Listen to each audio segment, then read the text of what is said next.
Are the guys chosen for the Elite 11 final quarterback competition, are they really the best quarterbacks in the country? Let's talk about that on this episode of Locked On USC.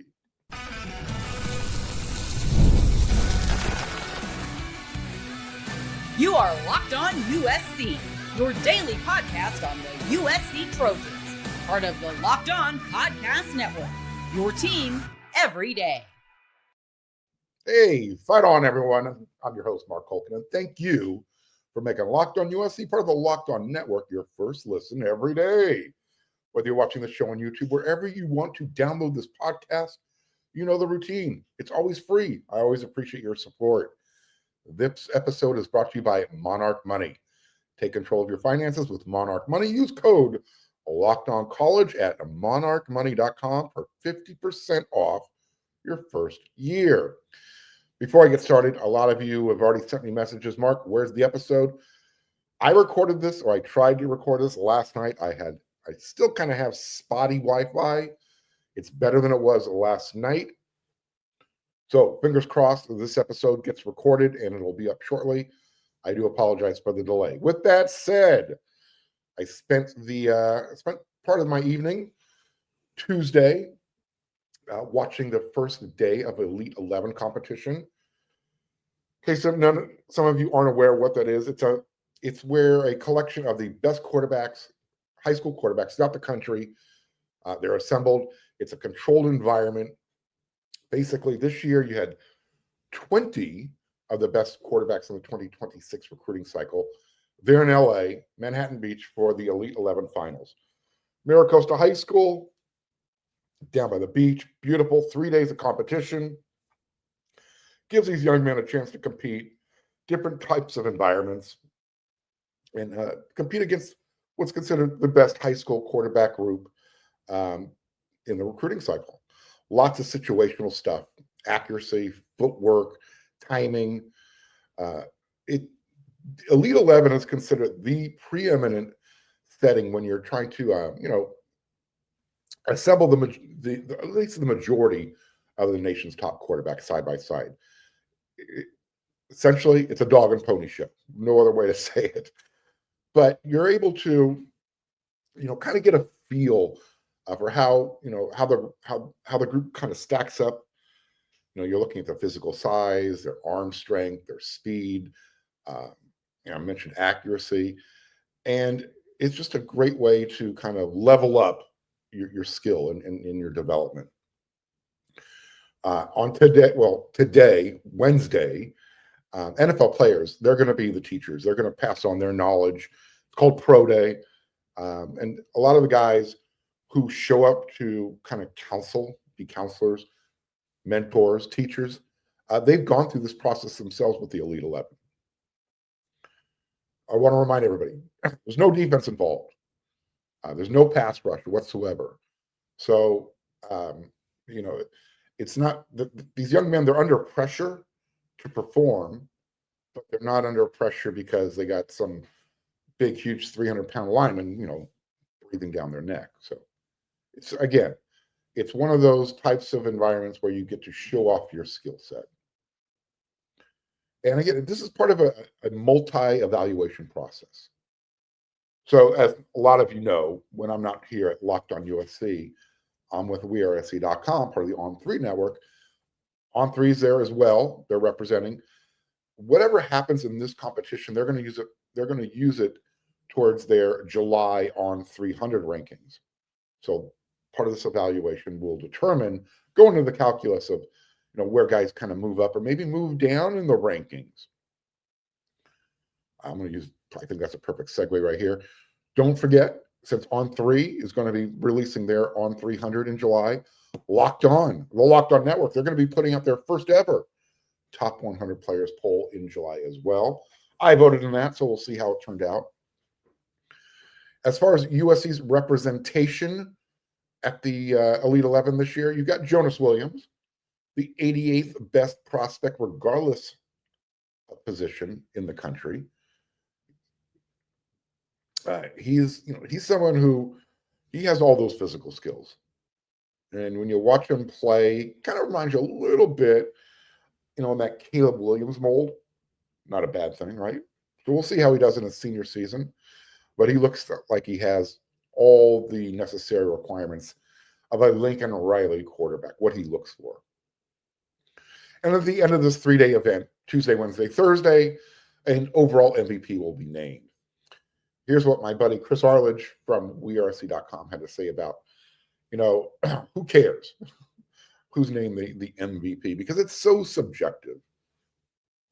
He put it this way: who cares anyways? Their track record, he's referring to Elite 11, of giving out the MVP award to the best quarterback is pretty awful. Every once in a while they manage, when the gap between the best guy and everybody else is so great that even people who have never seen football before could do it. And kind of like when they gave it to Caleb Williams. But those years are the exception. So check out this link. And what he did is he provided a link to the Elite 11 Wikipedia page, and it shows every participant from back when this thing started to the present day, who won, who didn't. It's something I would just kind of remind everybody, especially in today's game. Quarterbacks, when they sign out of high school going to college, it's rare now that quarterback is finishing up his career with that school. Really rare. We've gone over those numbers before. Now, so I got there. The day's event was supposed to start around 6:30, but for some reason they invited this guy named Insane Shane. I guess he's like the world's greatest marshmallow catcher with his mouth. So the quarterbacks were all throwing these frozen pieces of sugar. I don't know how you throw a marshmallow unless it's not at least soaked in some sort of liquid or frozen somehow. Anyways, for like 20 to 25 minutes, the quarterbacks were throwing these things, and Insane Shane's trying to, catch these things in his mouth. I later found out he's the world record holder. He catches marshmallows, from a drone from 220, 225 feet in the air, whatever. So once the quarterbacks were done warming up, throwing marshmallows, they each picked up their own football that they're going to carry around throughout, this week. And there's a reason why they carry their own football. It's to keep the practice session going quicker. No one's stopping, waiting for a ball to get shagged on a bad throw. Next quarterback up, he has his ball. They're not waiting for the wide receivers to go pick up a bad throw or whatever. As far as the wide receivers, a bunch of guys from the local scene are invited. They're getting an opportunity to kind of show off their skills to these quarterbacks as well. USC, again, had representation. You had Jamiron Tron Baker, wide receiver who's committed to USC. In September, he'll be committed to this class for 2 years. That's how in he is. He's another Brandon Lockhart type of guy, another Madden Reardon type of guy. So he was out there wearing his gloves, showing off his skills. He's going to be good. He's going to be really good. I know I want to talk about the quarterback, Jonas Williams. But there was this one, the guys move around in groups every 5 to 8 minutes. It's kind of like speed dating. You work on this skill here, and then you move to the next group, yada, yada, yada, yada. You work yourself around the clock. Well, when they were down by the end zone, the quarterbacks were thrown for about 10 to 12 yards away. One quarterback literally put as much velocity as he could behind it. And when it hit Tron's hands, you just heard this loud pop, snap. But the ball stuck to his gloves like Velcro. He's going to be good. I like him. Jonas, by the way, he throws a really good ball, very accurate. He can spin it with the velocity as well. So he's going to be he's able to make all those different throws from all the different platforms, whether it's a deep fade, quick out, slant, whatever. He can do it all. There was this one deep fade route that he threw. Beautiful. Outstanding. He just dropped the perfect dime. Excuse me. And what made the throw so nice is the quarterback is about 10 to 12 yards further back. So he'll throw the ball, and then the wide receiver's like counting 1,001, 1,002. Boom, you take off in your route. The ball's already in the air. So now it's up to the wide receiver to find it, make the catch over his shoulder, cradle it in, finish the route. Jonas dropped the perfect dime. A couple minutes later, doing a different drill, I heard one of the coaches say, "Hey, nice job, Jonas. Way to move your feet." Love hearing that, right? I mentioned 20 of the best quarterbacks. 18 showed up. 2 who did not. The 2 who were invited, who for some reason weren't able to attend. Ryder Lyons, USC fans, you know that name, and Jared Curtis. Jared Curtis is committed to Georgia. I don't know. Is that a red flag when it comes to competition when you don't have guys showing up? What are they afraid of? Are they afraid of not winning the competition, maybe seeing their rankings drop a little bit? I don't know. I'm not making a huge deal out of this, but those are 2 of the higher rated quarterbacks. Jared's already committed to Georgia. Ryder Lyons, we're waiting to hear where he wants to go. I don't know, just something I found a little curious. Let me know how you think. There was one more. There was actually 2 more Trojan quarterbacks there representing. Yogi Roth, friend of the show. He's part of the Big Ten Network now. He invited Sam Heward to be one of the counselors. College quarterbacks come back to help as well. This is actually Sam's first chance opportunity to kind of compete at the Elite 11. Remember, he was a 5-star coming out of high school. He was supposed to be there. Well, the year he was invited, he caught COVID. Couldn't go.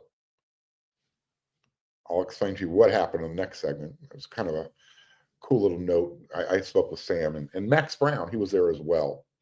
So I'm not going to name the names who gave him COVID, but it was kind of a humorous little anecdote that Sam was telling me during the competition. As I mentioned, I got some notes from Sam chatting with him in the next segment. Wednesday session today is pro day. So they're going to get instruction from the NFL guys.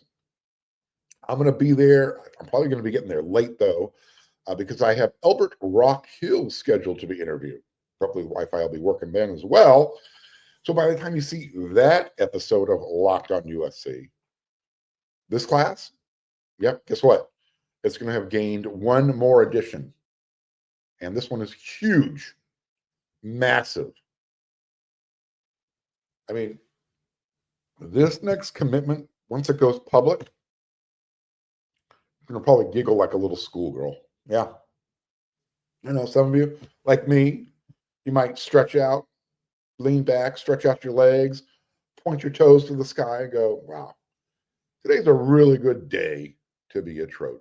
Every day is a good day to be a Trojan, but you're really going to like this next commitment. All right, we got 2 more episodes to go, 2 more segments to go, excuse me. It's early. The brain's not quite functioning yet, but let's give it a shot.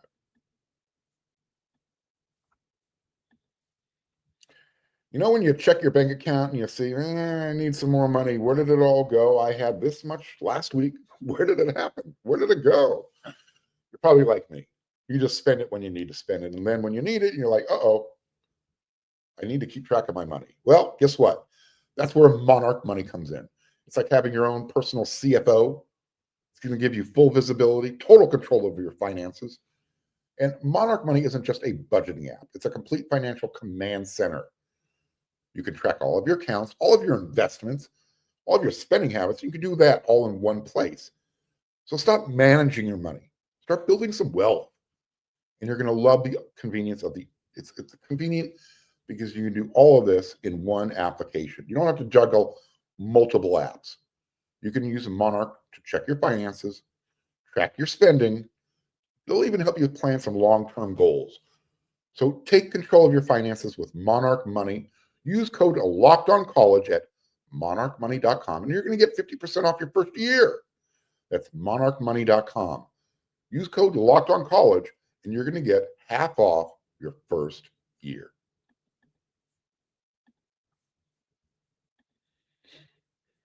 So as I mentioned, Sam Heward, backup quarterback on this year's roster. He was there. He's really excited for the 2025 football season.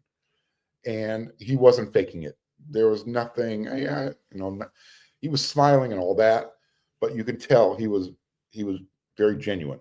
There was nothing fake about what he was telling me. One of the reasons why I mentioned in the first segment, he was looking forward to this year's Elite 11 when he was invited to help out as a counselor. But when he was invited coming out of high school, he wasn't able to participate. I said, Sam, I'm glad that you're out here and you're looking to help out and give back. I go, I'll tell you what, I'm excited about fall camp. And so he's like, yeah, so am I, man. We're really working hard right now. We want it bad. All right, I like hearing that. He said, yeah, we're going hard with player run practices. In fact, yesterday the team got together without the coaches, doing a lot of walkthrough stuff. They also do live speed, but they are really prepping themselves. They want to be ready day one of fall camp just to hit the ground running. And that, spring camp was the lead into PRPs. PRPs, the player run practices, are the next step, making sure everybody's ready for fall camp. Got some more love for Coach Trumaine Carroll, USC's strength and conditioning coach. When I was talking to Sam about this, I said, yeah, I met a couple of the younger players who just arrived, the new freshmen who were here for the summer. And I said, Sam, those guys get to look forward to doing the Coliseum step walk, the run where you have to touch every step inside the Coliseum. Sam gave me a really cool note. He's like, you know what? You have to actually earn the right to do that. I was like, wow, what does that mean? He didn't give me any details, but he did say, we're close. This team is getting really close to making that happen. So I found that really interesting, that you have to earn the right for the opportunity to run inside that Coliseum and touch every step, top to bottom, all the way. Excuse me. Apologize for that. So, when we were talking about what Coach Carroll's doing, how it's all about discipline, because that's been the early feedback. Everything has to be done correctly, the right way, even where you line your toes up on the line. Sam basically said, you know what, Mark? Everyone loved Coach Benny Wiley. Everyone liked Benny. I said, I know. Never heard a negative thing said about him. But Sam says, we need this guy right now. Coach True is all about discipline, about, hey, do it this, because everything that we're trying to instruct you how to do it now, down to the minor little details, where you're lining up your toes, the shirts you're wearing, showing up on time, and that means showing up on time for everything, everybody. Sam said, this is what the team needed right now. In other words, no one's being played favorites anymore. That was, I think, part of the issue last year that led up to them making the change during this offseason. So you got all that going on. I love the fact that these guys have to kind of prove to the coaching staff that, yeah, you know what, we're ready. Let's go attack the Coliseum. I love that. Max Brown, he was also there. Really cool guy, nice guy, really nice guy. I asked him about the USC Notre Dame situation. He was politically correct. I kind of anticipated he'd go that way. He's more of a national guy anyway, so he's got to choose his words carefully, make sure he doesn't say the wrong thing. However, we both did agree during our conversation that if the Big Ten and the SEC gets those 4 AQs, the 4 automatic qualifiers when they move to the new playoff format, then playing a strong out-of-conference schedule, it's a non-issue. You could lose every single one of your 3 out-of-conference games. Just when you're 9 conference games, you're going to go. So we were having that conversation, and then I got back, and I read this. I actually read this last night. It's from Brett McMurphy at the Action Report. Let me read this to you. Conference commissioners have decided to start over on determining the 2026 college football playoff format, sources said. Big Ten and the SEC initially wanted 4 AQs, automatic qualifiers, with 2 more each going to the ACC and the Big 12. However, ACC and Big 12 pushed back. SEC coaches later publicly did not support the 4 automatic qualifier model, instead preferring the 5 AQs plus 11 at-large format for the 16-team playoff. And that's what the ACC and the Big 12 preferred as well. The SEC wants more value given to strength of schedule metrics, something the College Football Playoff Committee executives discussed in today's meetings. However, a source cautioned even if strength of schedule is supposed to carry more weight with the committee, it still boils down to their opinions on who they think are the best teams. Deadline for finalizing the 2026 CFP format is December 1st. All right. My contempt for the SEC just grew a lot stronger. The commissioner needs to run this. I don't give a crap what the coaches want, because the coaches are always going to want to take the path of least resistance. That's kind of what's going on right now with this whole USC Notre Dame thing. But you take that comment that Brett McMurphy is reporting on, and then you pile that on what I read earlier in the day on Tuesday. This next comment came from Vanderbilt's quarterback. You heard me correctly, Vanderbilt. Quarterback Diego Pavia, he was popping off. Quote, you want to play with the best? You don't want to play with the Big Ten. You ignore those calls. The SEC, it's like week after week, you're going to get beat on. The Big Ten, you're not going to get beat on with Purdue, Nebraska. End quote. The fact that Vanderbilt's quarterback is calling out Purdue, number one, is kind of funny. Both are great academic schools. I think Purdue has a better football tradition than Vanderbilt, and I sure as hell know Nebraska does. So I'm not sure what or where Diego Pavia was coming from, but I would start checking him out for taking too many shots to the head, making dumb comments like that. But getting back to my point, at the moment, right now, the best I can hope for is USC and Notre Dame sign that 1-year extension to get this thing figured out. Otherwise, 2025 is going to be the last one, folks. I'm warning you, not happy. But I'm not going to get all tweaked out about it right now. Too many good things are going on. Mentioned how excited the team is. You got Jonas Williams competing in Elite 11.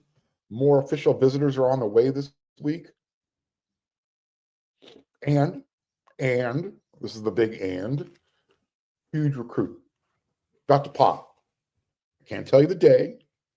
It's not going to happen today, but it is about to pop. It's a done deal. That's what I'm going to say. Here are the list of candidates that you can pick from. You probably already know who it is, though. So you got wide receiver Booby Feaster, wide receiver Jalen Watt.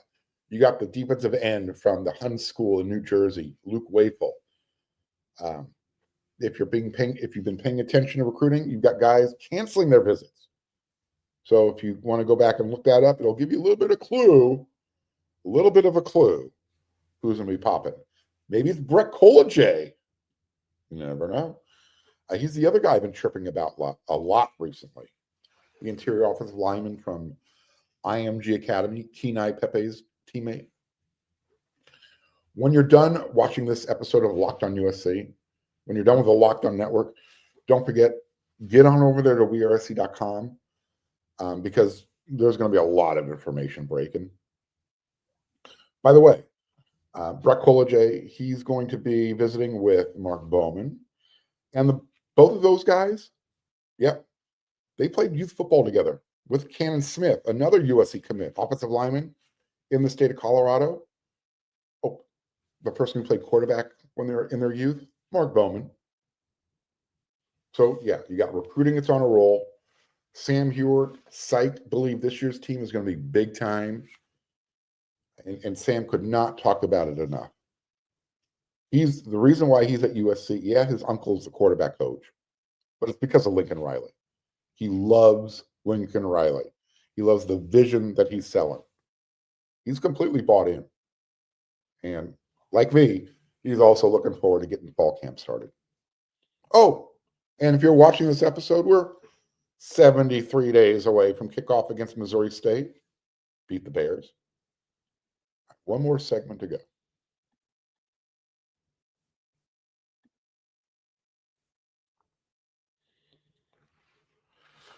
All right. Either or question. And I'm pretty sure I know where the answers are going to fall, at least for most of these. But wanted to give you a choice. Which one of these losses was worse? USC versus Texas in the Rose Bowl, chance for a three-peat, or USC hosting Stanford 2007? We know it was at stake at the Rose Bowl, right? A three-peat opportunity, the greatest dynasty ever, continue that unbeaten streak, all that. USC against Stanford 2007. They were a 41-point favorite. They ended up losing that game 24-23. The year before, USC was in Palo Alto, beat them 42-0. Jim Harbaugh's teams back then, they were not very good. In fact, they were terrible. But on that day in September 2007, they were good enough. Yeah. Let me kind of remind everybody what happened. You had USC's quarterback at the time, John David Booty. In that game, he threw 4 interceptions, including a pick 6, another one that was returned that set up Stanford's game-winning score. He was playing with a broken finger. This game, falls on the lap of Pete Carroll. John David Booty kept going in the game because they kept sending him in. He was just too stubborn to put in Mark Sanchez. And to me, the reason why this one's on Coach Carroll. So you have John David with a broken finger on his throwing hand, his his pointing finger. You need that one, right? USC's offensive line was kind of banged up, dealing with injuries. That season, they were averaging 240 yards on the ground per game. In that game, 124 yards. I'm not going to go over all the crap from that Rose Bowl game. We're well aware of it. But I will tell you this, I left the Rose Bowl dejected. I mean, I was depressed for weeks, literally. I didn't turn on any types of sports on TV. No sports talk radio. I did not want to have anything come close to reminding me about what happened. No basketball, no hockey. Didn't want to hear about anything. That's how upset I was about that loss. What about you? Which one affected you the most? I think I know. But that loss against Stanford, well, look, it wasn't like Michigan losing at home to Appalachian State. USC had no business losing that game. I just remember feeling numb afterwards.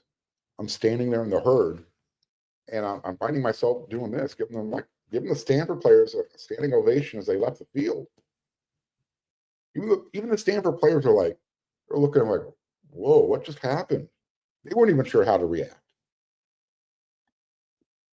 But let's not forget, that loss helped keep USC out of the BCS championship discussion. They had to finish the year 10-2 with another Rose Bowl win. This time it was over Illinois.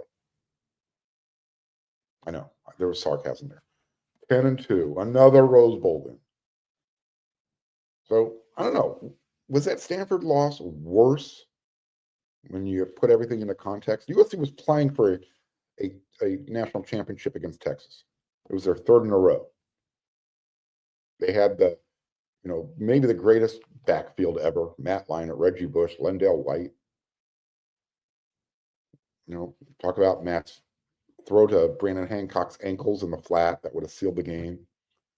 We know we can talk about the missed block on when they went forward on 4th and 1.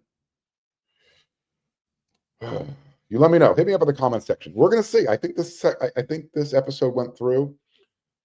I'll be back with another episode. So until then, everyone, you know what to do.